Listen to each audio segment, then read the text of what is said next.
So let's talk about managing your buyers and their expectations. This is a huge part of being a real estate agent and properly working with your clients. Let's talk about buyers just only on this video. From the moment you generate those leads, from the moment you receive those leads as well, all the way to the closing table, and even after the closing table, you have to set expectations and manage those expectations. The conflict only arises when the expectations are not met. When clients are reaching out to you, let's say, or even watching some of your content, they're already creating some kind of expectations. They're already creating some thoughts about how this process works. And it's important to match those, the expectations and the reality. A lot of times when the clients would call you as a real estate agent, they might expect you're going to start sending them properties right away, and you're not for a week.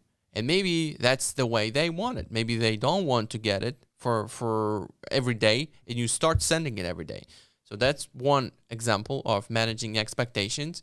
You just need to say up front when you start working with a new client how you work, and also ask them how they would like you to start working, and see where there is the middle ground and where it's a match. Same way with how it's going to be when we're looking at properties. There could be a situation where you, as a buyer, walk into the property and you like it right away. And you're going to say, well, there's going to be a couple of scenarios. You're going to feel a little bit intimidated because you had nothing to compare to. It's the first property you've seen. You're probably not going to be, very confident in pulling the trigger on this property. But here's a couple of scenarios that we can go with. We can either, leave that property and keep looking, but then there could be a chance where it was the best one and we should have probably tried. Or we can try and still keep looking while we're negotiating this property. So that's managing expectation. One other example is when you're working with a buyer and the reality of the market is that we need to put out multiple offers. We're going to be competing against multiple offers. We need to put out a very competitive offer, which is higher than asking price, most likely. We need to sign probably as is addendum. We need to probably do this. We probably need to do a closing what the seller wants. You're educating your buyer and setting proper expectations. Same thing with the inspection period. When there's or even when the property is getting accepted by the sellers, you can explain to your buyers, this is how the process is going to be looking from today. Even if you said that before, you want to remind, it's going to be the first thing we need to do is do the earnest money deposit, then do inspection, then send it to attorney, a lender, stay in touch with the lenders, things like that. And then when it's inspection period time, you want to explain how inspection works. You're going to explain that inspector's job is to find issues. And this is the moment where you get to know your property. Seller is not obligated or supposed to fix or give you a credit for anything. If you decide to ask, we can still ask. The sellers are make their own decision whether they want to fix, give the credit, or walk away. This is how managing expectation works, and that the process is smooth. But everything starts from way, way, way before. When you start working with your client, that's when you do the most of your client's expectations work and explaining how everything works, because then everything is smooth.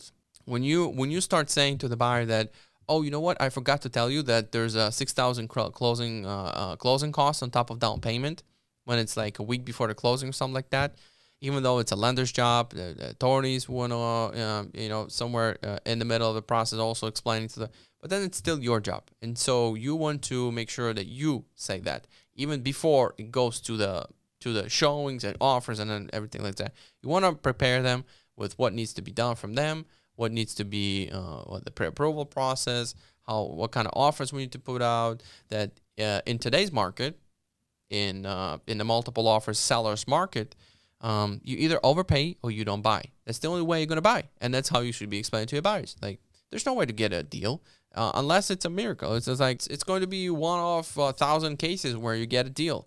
And I don't know why would nobody put any higher offer, because there's a lot of buyers, but maybe you get lucky and you get a deal. But most of the time, you're not going to get a deal if it's a seller's market.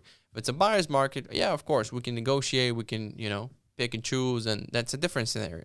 But that's what goes into managing expectations, as well as explaining every single step of the process and making sure the buyer is expecting the proper type of work from you and from every other professional that's going to be involved in the transaction, and everything's smooth after that. And even if you tell your clients, I'm here for you after the closing as well. If the closing happens, you get a tax bill, you have some questions for the mail that arrives, for tax, anything that's coming, or sometimes PMI removal from your mortgage, you might want to have a question about that. Important for you to stay in touch with your clients after the sale.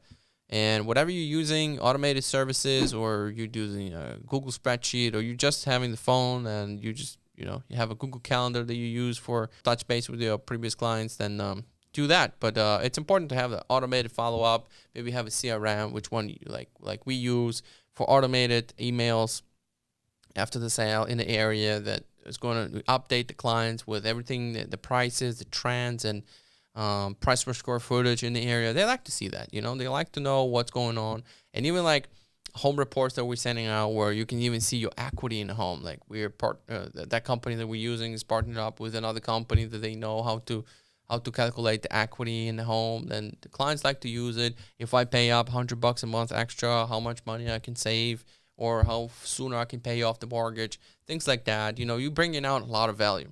That's how you're gonna grow. And hope you like this video, guys. Thanks so much for watching it.